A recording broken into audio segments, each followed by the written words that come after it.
Next time on a very spooky fine dining podcast, the season 1 finale, TGI Fridays the 13th.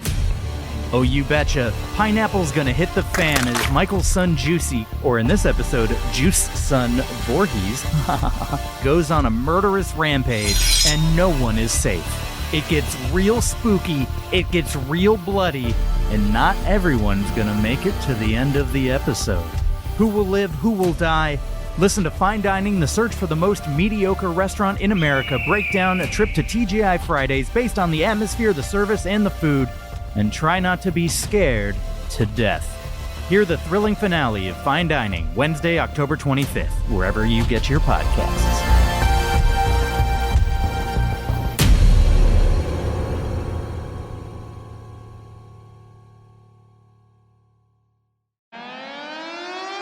It's the 4th of August, but it reads like the 5th. That's right, I'm Harriet Langley-Swindon, I'm at the Edinburgh Fringe, and this is Non-Censored. Hello and welcome to Non-Censored, the podcast that wraps up all the best bits from my very real daily radio show into one easy-to-digest highlights package.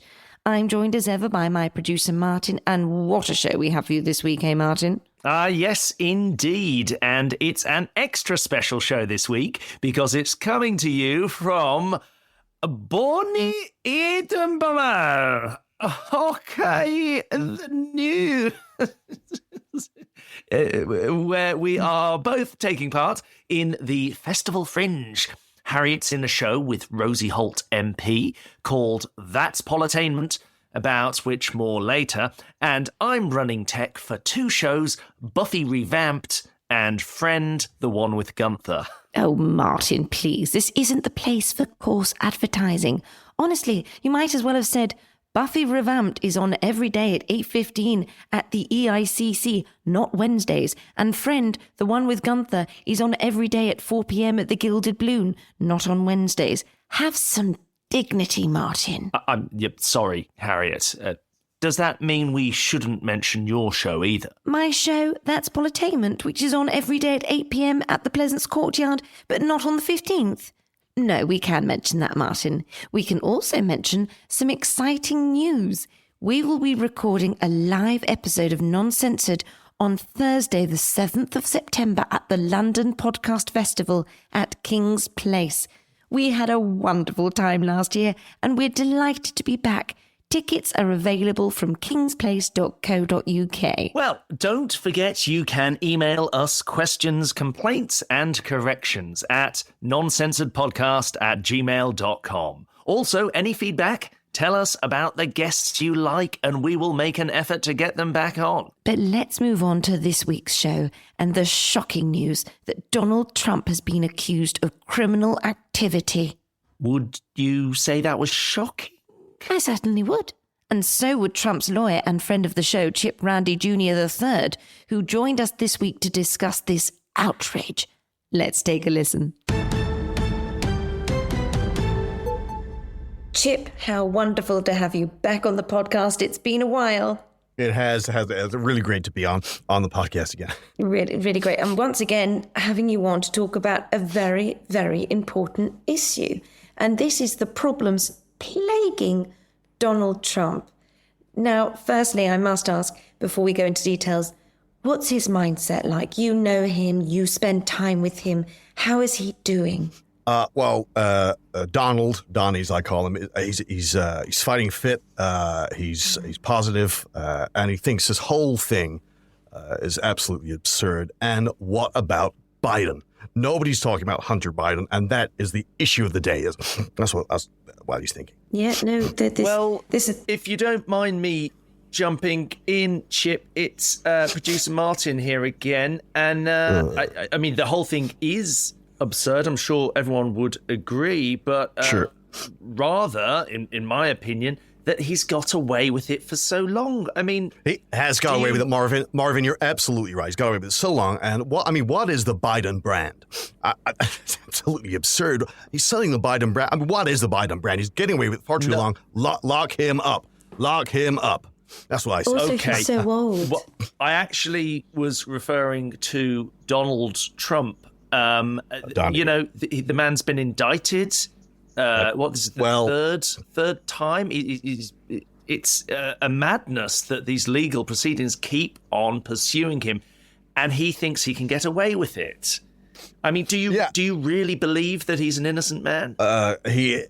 Donnie's is innocent as does the Pope in the woods? I mean, he's an innocent man. He's a man wronged. I mean, have you seen these charges against him? They're absolutely trumped up, no pun intended. Absolutely ridiculous, overblown, and in the fullness of time, they'll come out as being absolute, as you would probably say, poppy dick. But the real issue here, I think, and I think you'll agree with me on this one, Harriet, is Hunter Biden. I mean, absolutely. Yes. How has he been getting away with it? Lock him up. Where's the indictment with Hunter Biden?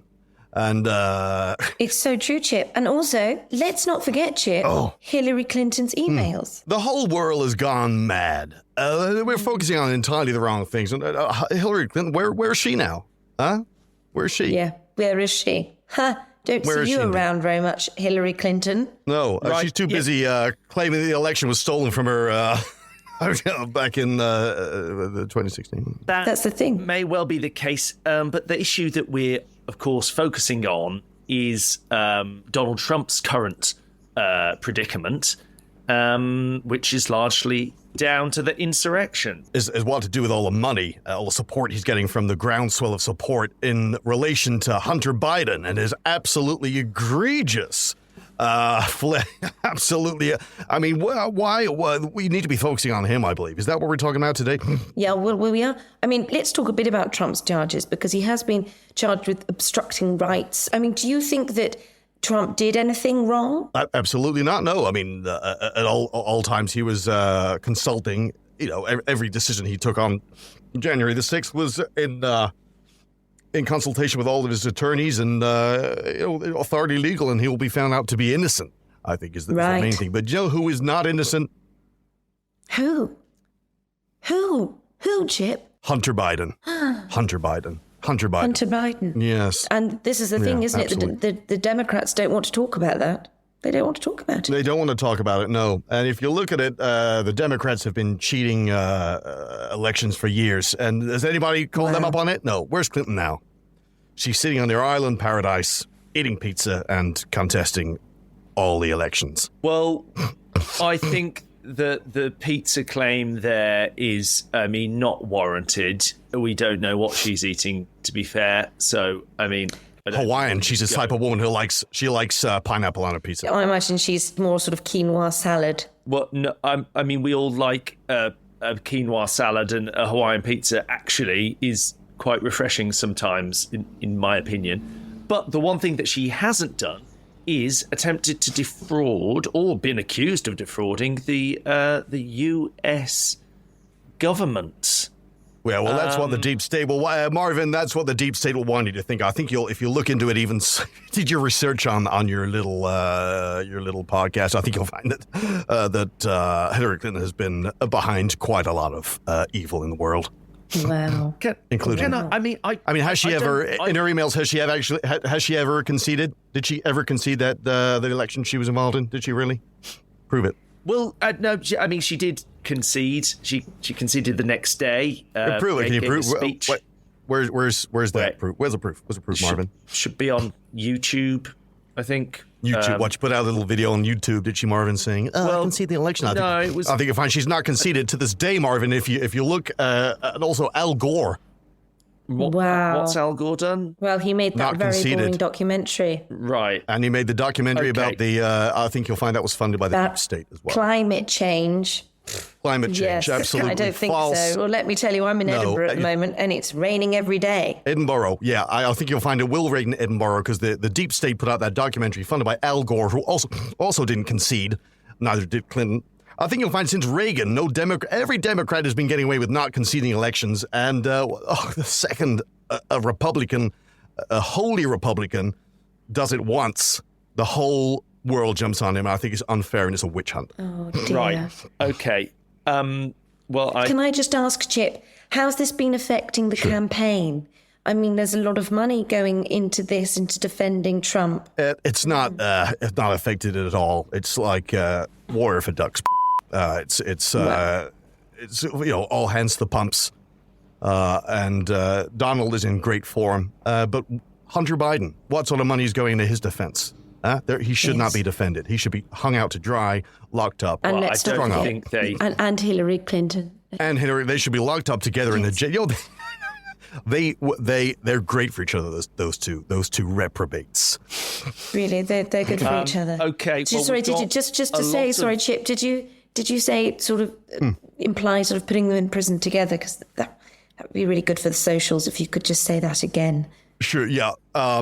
Hillary Clinton and Hunter Biden, put them on in the same jail cell because they're cut from the same cloth.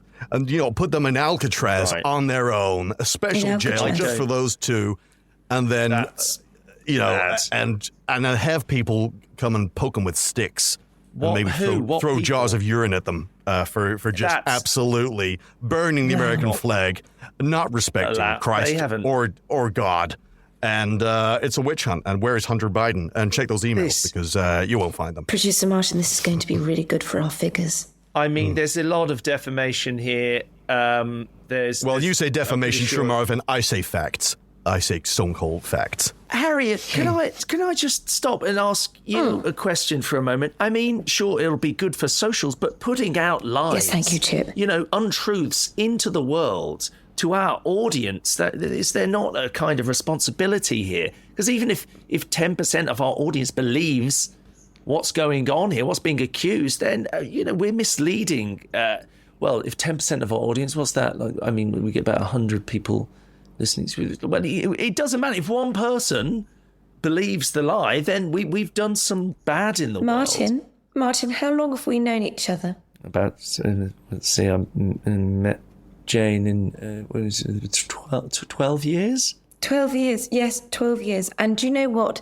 I know that you're a centrist melt and rather soppy, but I never thought you would deny someone's free speech. What? It's lies. And people's free listening.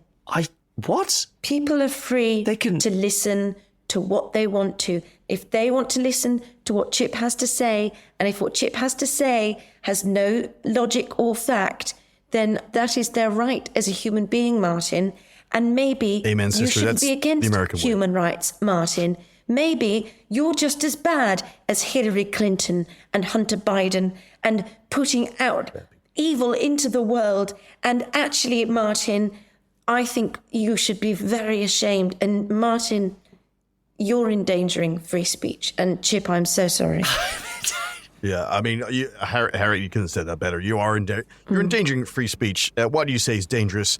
I mean, it's un-American, Marvin, is what you're doing. It's absolutely un-American. Yes, and un-English. And un-English. What is it then? It's It's Afghanistan. It's Afghanistan. Right, okay. Is this Putin? I mean, am I speaking to Putin right now? Your stooge being put up by Putin and his Kremlin overlords. Okay. What sort of producer have you got here, Harriet? This Marvin. Have you checked his background? Have you seen his birth certificate? Wow. Yes, and actually, Putin is a very good analogy, actually, Martin, because Putin also used to be nice. He helped us get Brexit. Yeah, absolutely. Yeah. Where were you born, Marvinsky? Where were you born in Vladivostok? Is that the sort of podcast we're coming on here now? Is that yeah? No, he's born in Wolverhampton, actually, but family moved south quite quickly. What a blast is that in Wolverhampton, Skier? The West Midlands, I think. It's Chip, it's wonderful to have you on. And for the listeners, because we don't patronise our listeners, even the stupid ones. No. And we want them to be able to listen and decide for themselves if you have those kind of faculties. Yeah. But if you don't, that's also fine. Thank you, Chip. Thanks for having me. God bless America.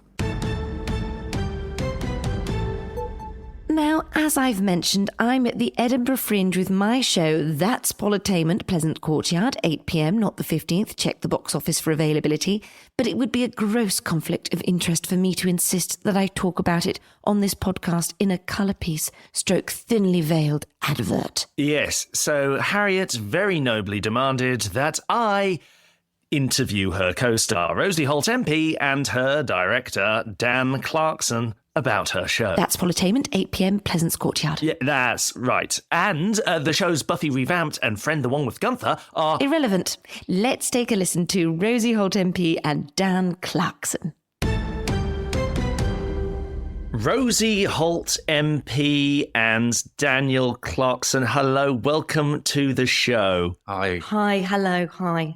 Thank you for having us. Thank you. You're very welcome. You've lucked out. You've got producer Martin running this interview, so don't worry. It's going to be a fun one. But good. You better watch out because I've got some hard-hitting questions too. Right, sure. I'm ready. Always ready for hard-hitting questions. Now, you've got a show at the Edinburgh Fringe. Why don't you tell me a little about that? Right, well, thank you, producer Martin. Yes, so I'm taking up a show to the Edinburgh Fringe with your co-host and both of our good friends, Harriet Langley-Swindon. And really, it's just about spreading the message to the people, I think, isn't it, Dan? Well, yeah, to a point. I mean, it's, the Edinburgh Festival is a wonderful place for people to come up and express themselves. So many great talents have established themselves up in Edinburgh.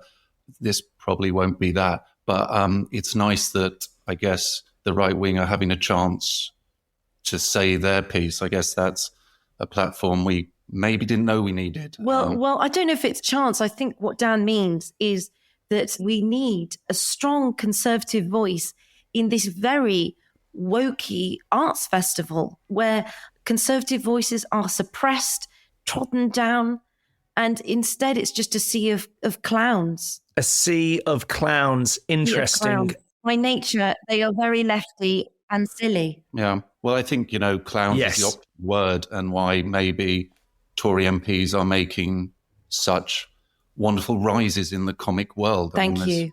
There's a thin line, or I think a thin line between what you do in Parliament and on stage. Yeah, definitely. It's a performance to the people, for the people. Right. That doesn't really sound like it makes too much sense to me, but I'm sure it's a wonderful show. Well, producer Martin, actually, I'd say it makes so much sense that what I'm doing now is making sense.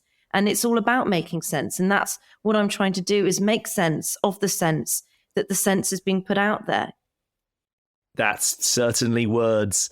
A question for you about working with our host and my co-presenter, as I like to call her. We are two equals working together. Harriet Langley-Swindon, how has that been? Any fun goss from on the road? Well, it's there are presenters of their generation and, who are going to be, I think, noted. History will remember them. And then there's working with Harriet. And for us, it's been quite an experience.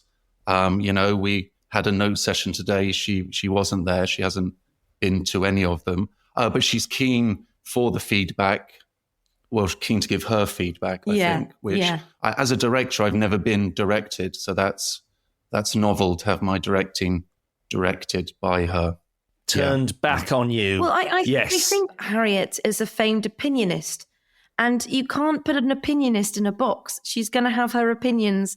Has her opinions about everything. Definitely. I will say about Harriet, she does have so many opinions. It's wonderful. So many. It's really good if you're someone who struggles knowing what to think unless someone tells you to. Which I didn't know I was until working with Harriet. Oh, yes. Like a cruel overlord.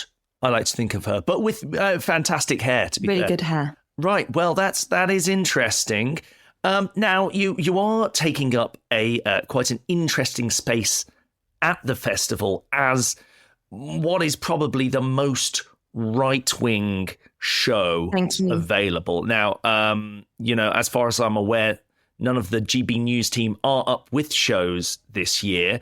So do you feel you're attracting that crowd? Have you found your audience? No, Not yet. Not yet. we won't. Right. We will.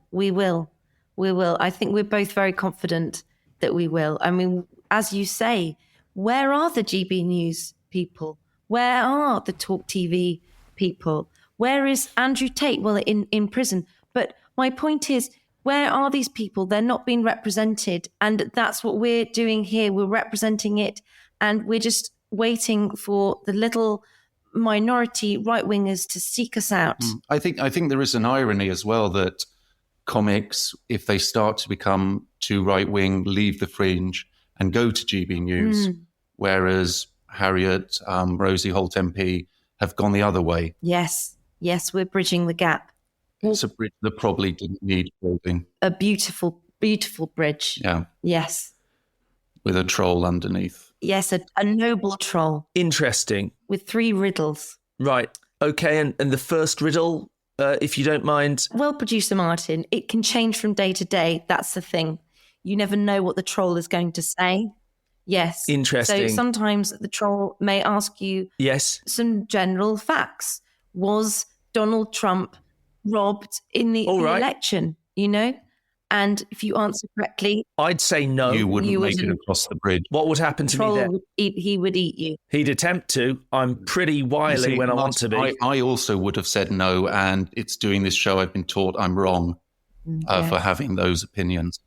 Yes, we've converted Dan enthusiastically I understand you. to the right. It's just easier to go along. Yeah, you get a bonk on the conch, and then you decide to just go with the flow, don't you? Now, Rosie Holt MP, I think it would be remiss of me to not bring up the fact that you are, of course, a serving MP, and therefore you will be ignoring your constituents for the month of August. Yes. Yes, every cloud has a silver lining. What? Well, I think you were saying yourself that the area hasn't thrived so much as it seems to be at the moment in her absence. That's true. They're having a lovely time, my constituents. Yes. Okay. I hear from them via carrier pigeon, and they tell me they're doing great. That is unusual and a very slow way of communicating, but I'm glad to hear that it's Mr. still... Martin, everyone deserves a holiday, okay? And I don't think that's going to solve climate change, stopping me from having my holiday at the Fringe. Well, quite. My question was actually about the Conservative Party at large. I mean, do you feel that with your absence, there will be a lack of sycophants to support and regurgitate the policy of the government? Well, see, I really while take you're away? issue with that, Producer Martin, because of course you can have second jobs. You can still do your job just as well. So yes, I am taking a second job in entertainment at the Fringe. My first job is always going to be sucking up to those in power. And, I will always take that very seriously. And I can do that wherever I am because I really like talking on interviews and going on TV. And that requires very little proper work. And I think as we talked about yesterday, with the crushing defeat ahead of the Tory party at the next election, preparing yourself for a second job and getting ready for that. And you agreed yourself that this is a skill you're going to need because you haven't got that seat for long. I never said there was going to be a crushing defeat. Definitely did say about that. No, I did. No. I that believe was fully in the bar last night when we were. I believe fully that the Conservative Party is going to pass with flying colours, and it's crazy that I would even think about what would happen post that happening, because it just wouldn't happen, because it's not going to happen. As you definitely said, that's what's going to happen.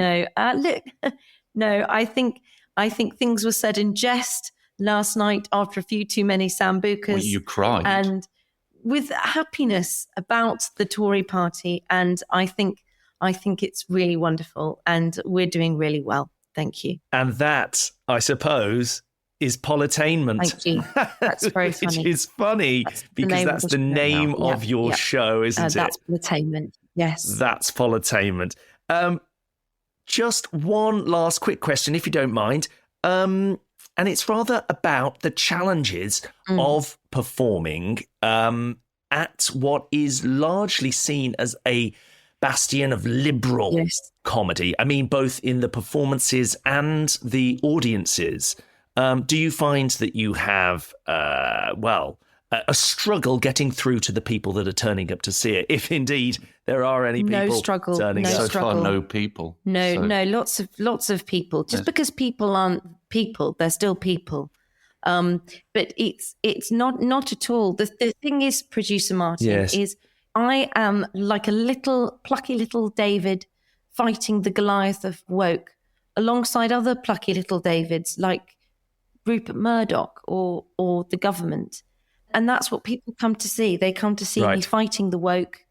And I think they leave satisfied and feeling that the country is in good hands. Well, they definitely leave. That's fair to say. Happy.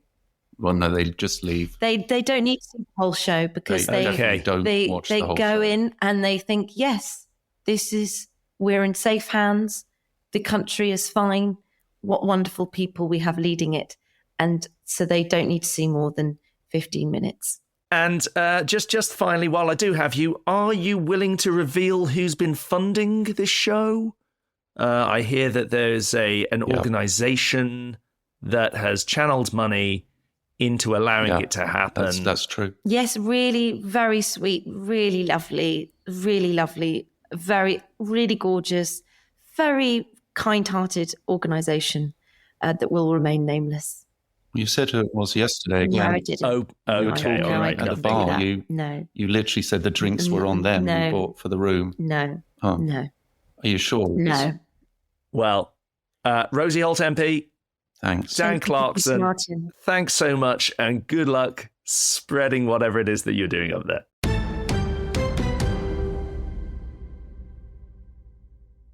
Now, you might remember that we came to the Edinburgh Festival last year and we produced a wonderful piece about freedom of speech within the Fringe.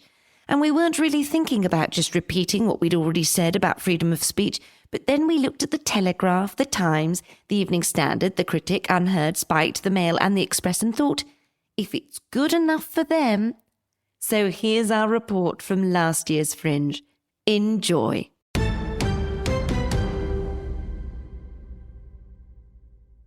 Jos Norris. Yes. You have a show at the Fringe. I do, yeah. Blink. Blink. Yeah. It's about blinking. Yes.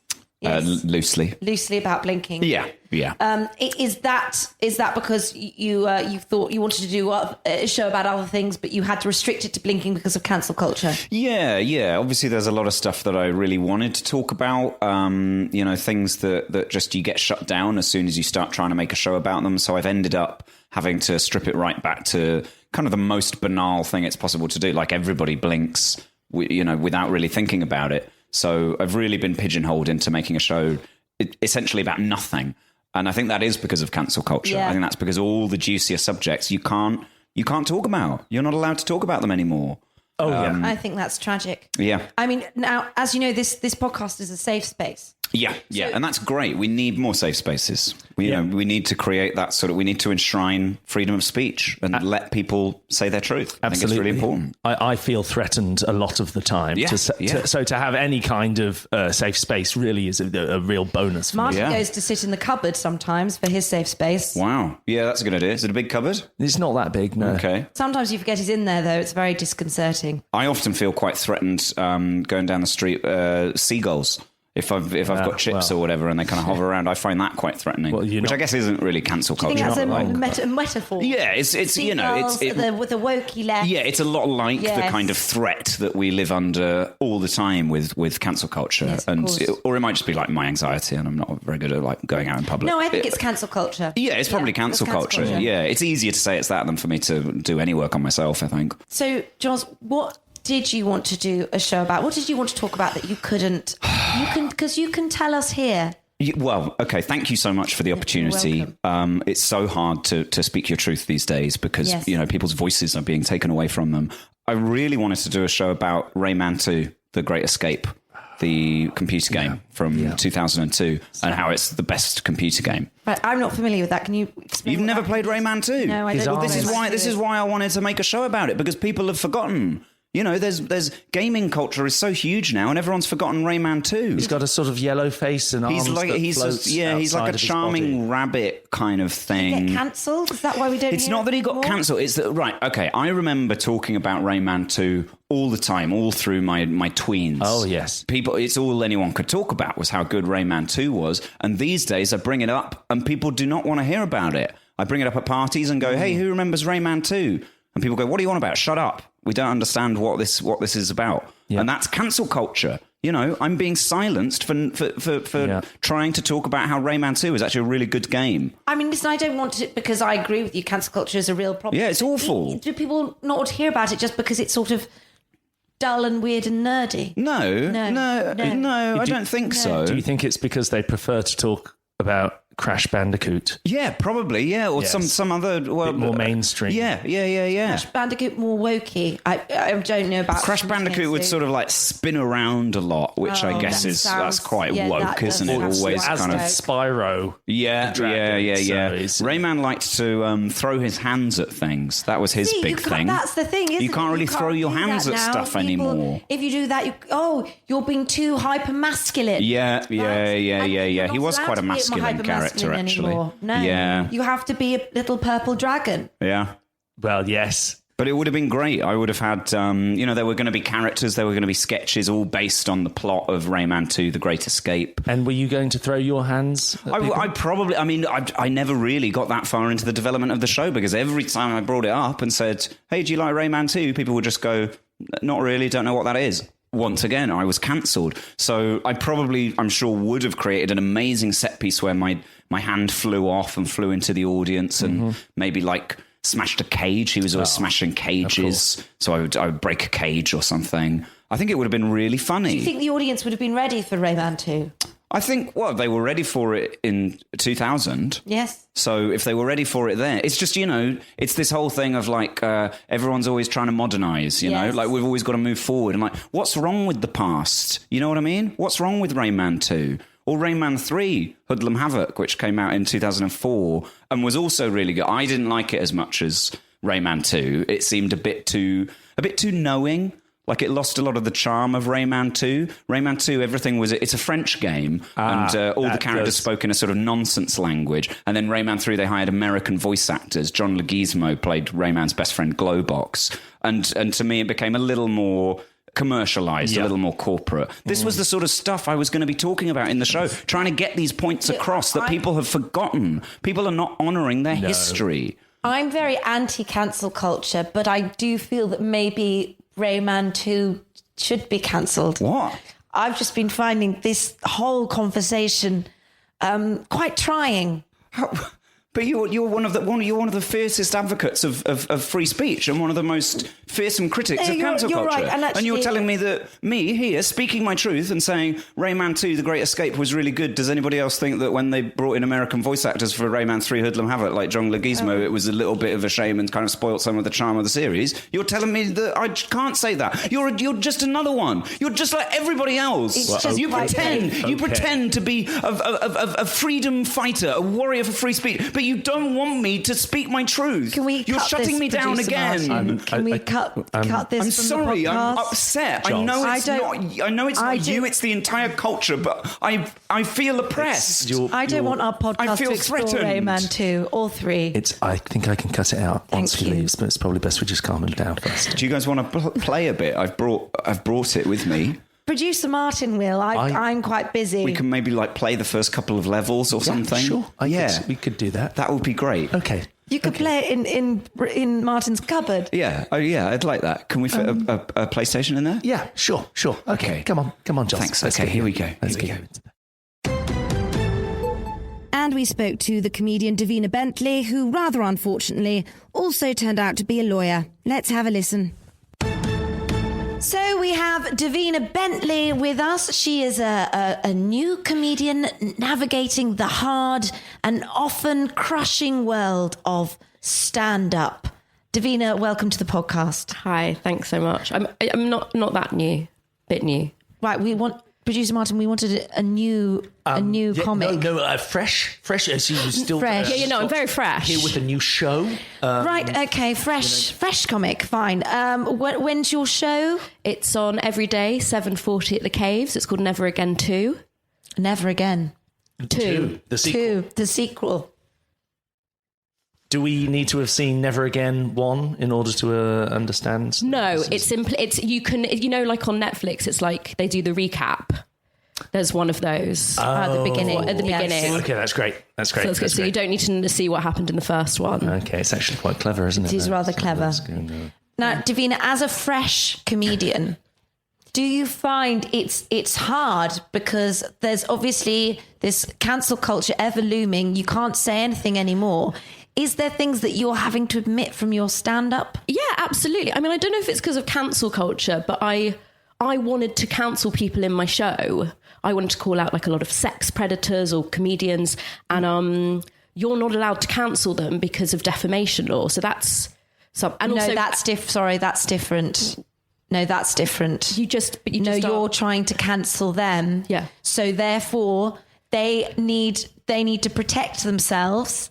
And if they've got the money to do so, then why shouldn't they use the money? That's like saying if a man has arms and he wants to pick up a dog, and you say, no, you can't use your arms. Yeah. That's not allowed. That'd be rude. You have to pick up the dog with your head.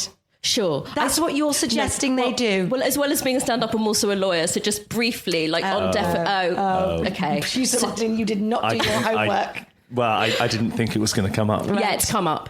It's come up big time. And I'm just saying that if I wanted to call out, say, a famous comedian as being a sex predator on stage because they were a known sexual predator, but they'd never been prosecuted in the courts because they had very aggressive lawyers, I couldn't say that on stage. You could say it here. This is a safe space. No, but we don't call out sexual predators because some of them are nice. Some are fans of the podcast, aren't they? Some are fans of the podcast. I heard some. Isn't your largest demographic we've got a lot of sexual sexual predator fans. I'd like to say hello to all of them. Thank you for your continued listenership. It's very valued, and please continue to do so. There's always bits in here for sex predators. I'm going to have to edit this out, aren't I? No, Martin, come on, let's not alienate our fan base. And some of our fan base are sexual predators, but not all sexual predators are bad, Davina. And so maybe you should, if you're going on you want to cancel them all, maybe think about how some of them are nice.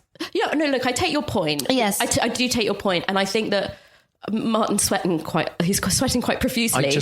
I get deeply uncomfortable when I think that someone might sue us. Yeah, no, you should be, because you don't have the money to defend a lawsuit. I mean, clearly. What do you mean we have money? There's some money in the war chest, but the war chest is running very low. But you're right, we are forever fighting very hard against cancel culture and to protect these poor men who are being cancelled, I'm sorry, by people like you. No, I mean, I'm saying that I would like to cancel them, but I can't because I don't have the money to. Say one of the big law firms who do this sent me a letter saying we'll take everything from you.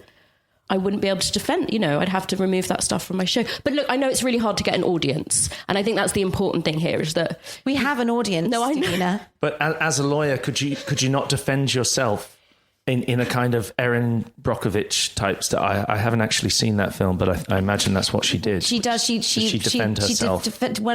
She does sort of lawyer things while wearing a low-cut top. She had cracking knockers. I mean, I think that there's the fundamental difference. Erin wasn't a lawyer and she had amazing boobs, and I am a lawyer, and that's the difference. So, but she wasn't actually qualified, whereas I am qualified. Right. But, if I was a good enough lawyer to defend myself, I probably wouldn't be doing comedy at the Fringe talking to you two. Oh, right. Do you see? If I was capable sort of self-burn there, wasn't it? It was a little self-burn. Self-burn. We can keep that on the podcast, we can keep that on the podcast. I think that's fine to keep that. Especially it will balance out some of the sort of rather controversial things she was saying about trying to cancel men. Let's not go back over that. No. Sorry, I don't hate men. I looked at... Well, you've got a problem with sexual predator men, and they are a large portion of men. No, they absolutely are, especially in the comedy community. Yes. And I like the tall ones, and I like the handsome ones. Yeah. So please don't get me wrong. And I like the ones who are nice. Also, some sexual predators are funny. And are we supposed to discount their jokes because they're sexual predators? No, I don't. Look, please, I don't think that. But look, can I say there's other things? It's not just sexual predators. Okay. There's also like I want to do some fun accents in my show. Right. Ooh. But what accent? I stopped doing a Spanish accent in my show, and then I saw an act yesterday. What were they doing? A Spanish accent. A Spanish accent. Now And I felt like a fool, didn't I? This I'm on. You can't do silly voices. I think- I'm not allowed to do my Jamaican accent anymore, am I, Martin? I don't like it when you do it. Can I just ask, was the person doing the accent Spanish? No, they were very much not. Okay. And I'm not Spanish, but I do have thick black hair and a swarthy look about me. Well, listen, Davina, we're going to have to wrap this up. Before we do, would you like to do your Spanish accent on this show? It's Because a safe you can. space. I mean, I do a really good West African. I do a good Ghanaian accent, so I don't know if. That's not what we I think asked that's for. sorry. wonderful. Not no, what we wait, asked I for want to at hear all. that. Are you saying do the Ghanaian? I don't. Yes, I think. I mean, it's like I do Just no. Spanish No, Ghanaian. Let's probably go a bit for the much Ghanaian, anyway. I think. I think it's running out of Oh, What's is the tape? yeah. What's happened? Well, we don't record on tape because Oh, sorry. it's not the 80s. But Shall I do my Jamaican one again, Martin? I would love personally. Sorry, I would love to hear that. I know you're asking your producer, but can I hear your Jamaican accent? Yes, certainly. So it is. We also spoke to a comedy director. We spoke to Ben Target, who is It's Target. I believe it's Target. What? Sort of No, like a French Target, I thought he was British. I thought we were speaking to a British director. I think, well, he's a performer and a director, but I think he just prefers it to be pronounced Target. Horrible. Anyway, let's have a listen. We have comedy director and performer Ben Target with us. Pleasure to be here. Thanks for having me in this safe space to talk about stuff I hate. Thank you. This is a safe space. yes, absolutely. Appreciate it, guys. Listen, as a comedy director, I often ask my acts, what do you hate? That's where the big bucks is, hatred. And as a misanthrope, I think you should be allowed to hate anything and everything, especially people. So whenever I come across an act that doesn't hate stuff, I'm suspicious and I think you've been got by cancel culture. You've been got by the virus, you're sick. Absolutely. Have you noticed this with your acts? Oh, all of them are sick right now. They come back to me and they say, but Ben, we should be able to like life. We should be able to like people. But I just don't believe them. Life's too scary not to hate. Do you worry that this is the problem now with cancel culture on comedy? Is it's basically stopping people from hating? Absolutely, yeah. Which is a fundamental human right, right? It is. I've been a professional hater for all my life, and I just think, if I wasn't allowed to hate, there'd be nothing for me to do. Yeah. Do you feel scared talking about the things that you hate on stage or in your work? No, I think it's brave. It's brave to be mean. It's brave to point out that things suck all the time. Yes. Have you ever come across something that you perhaps didn't hate, like a particularly nice sunrise or Other misanthropists. My brothers in arms. Only the male ones, because they're the only ones who really sort of understand the ferocity that hatred takes. Right. Okay. So other people that hate things and people in general, you're kind of on board with them. So you've got a little club. Is there a little club of men who hate things? Yep, we Any meet women up. who hate things? Only ones that enable us, Right. the ones that are willing to facilitate our hating. Yeah, the best sort. Yeah, Yeah. absolutely. We meet the Haters Club. We meet every Tuesday. Does it have a name? Is it called the Haters Club? The Haters Club. The Haters Club, right. Straight to the point. Says what it says on the tin. Very much so, yeah, It says yeah. on the tin. We meet every Tuesday because we hate Mondays too much. Right. It's the sacred day, Monday. Like the Boomtown Rats. Bob Geldof, he hated Mondays. And it's just another manic Monday. That was also a sort of dig at Mondays, wasn't it? Is it someone else? That's the Bangles. Just another manic Monday. That one. quite rare that you sing on the show. Well, I just think this is a creative Ed Fringe special. It's time for people to hear that I have other talents. Ben, would you be interested in directing a show or with me? Maybe I could sing about things I hate. I love hate that. lots of things. We could do a musical. What sort of things do you hate? What's your top three? Oh, top things I hate. Small, weak men. I don't know why you're looking at me when you say that, Harriet. But, sorry, you're in my eye line. Refugees and Meghan Markle. Wow. That's a great shortlist there. I agree with all of you. Thank you. Do you hate great short men like Napoleon? No, I think Napoleon is an exception because he's not a weak, small man. I think he was a strong one.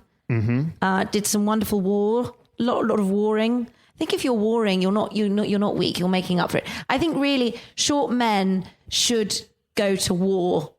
Really, otherwise, what's the point of them? So you're a big fan of Putin? Yes, I think Putin's a bit been misunderstood, really. I mean, let's look at him. He rides a horse, looks very majestic. He's got great abs. He's got great abs. He's spoken out in defense of J.K. Rowling. He's done a lot, and yes, he's made a few missteps recently. Let's not, I don't agree with what he's done with Ukraine, but I think also, let's look at this nuance. Listen, let's be honest. Annexing anything is not a simple procedure. You got to just give the guy a bit of time. Yeah. Yes, this is very true. Now, Ben, you do have a host of very controversial acts. Yes. Katie Pritchard, who wanted to do... Always very controversial. Very controversial. A lot of people might be aware she's a trained West End singer. She wanted to do songs of the Third Reich. See, why can't they let her do that? Why not? I don't know. I mean, people just don't understand nuance anymore. Yeah. They think nuance is only something for love. Yeah. But, there's nothing nuanced about love is love. Love everyone. There's only hate is the only nuanced thing in the world, and that's largely because drone bombing is really accurate these days. Brilliant. I'd love to hear a song about drone bombing being really accurate these days. Drone bombing is very accurate these days. I'm not sure we'll be able to. Interesting fact: the singer Anoni wrote a great song about drone bombing called "Drone Bomb Me," and then I found out that Anoni had transitioned, and I didn't like it anymore. I think that's a really good reason not to like something. Yeah, I just don't like people lying to me about their gender. Yeah, yeah. Mm-mm. Well, Ben, thank you so much. Is there anything else you want to say while you've got this chance to be in a safe space before we wrap up? Listen, I think people should have permission to hate humans because we're scary. Yeah. And we deplete the ozone. We take a lot of breaths. We use up a lot of oxygen. I just think we should try and be more like whales. Whales only breathe once every 3 hours. That is very impressive. Just a thought. That's very interesting. I mean, we'll look at the science behind that and maybe go into it later. It's really positive to hear you talking about science like you believe it exists, Harriet. Martin, I just think it's good to get both sides. I'm all for research, and I also don't like the idea of holding my breath for 3 hours. And then after speaking to Ben, we spoke to one of his protégés. We spoke to the comedian Katie Pritchard. Let's have a listen. Katie Pritchard. Hello. You have a show on at the Fringe? Yes. 6 o'clock? Yes. Disco Ball? Yes. Is it the show you wanted to do, though? Not entirely, no. I wanted to do a show exclusively about vegetables, and I wasn't allowed because of Brexit. Oh. That's really upsetting. Yeah. And could I ask why Brexit sort of stopped you from being allowed to? Was it more the Europeans because they're trying to stop Brexit? Or there weren't and they enough, were also stopping your show? There weren't enough foreign labourers to come and pluck the jokes that you'd sown? Yes, to all of these things. Yes. And more specifically, the lettuce wasn't available in the shops anymore, so I couldn't do... It's because of the Europeans. I see. It's the Europeans. I think I see what's happening. They're trying to sabotage Brexit. Yeah. And in doing so, they're sabotaging comedians' shows. Exactly. And so I've had to spend the last 2.5 years rewriting all of my vegetable material to be about fruits and desserts. So it has been a tricky time navigating the landscape there. That's devastating. Yeah. Thank you. We did have your director in, an interesting man. Yeah. who mentioned actually wanted to do a show about the Third Reich. Yes, because famously they ate a lot of vegetables, but we couldn't do that anymore because of the vegetable issue. Mm-hmm. Yeah, it's been really tough. And you went for disco, a disco ball. Yes. Instead, and this hasn't sort of brought up any problems? No. No one's tried to cancel you because of that? No, not yet.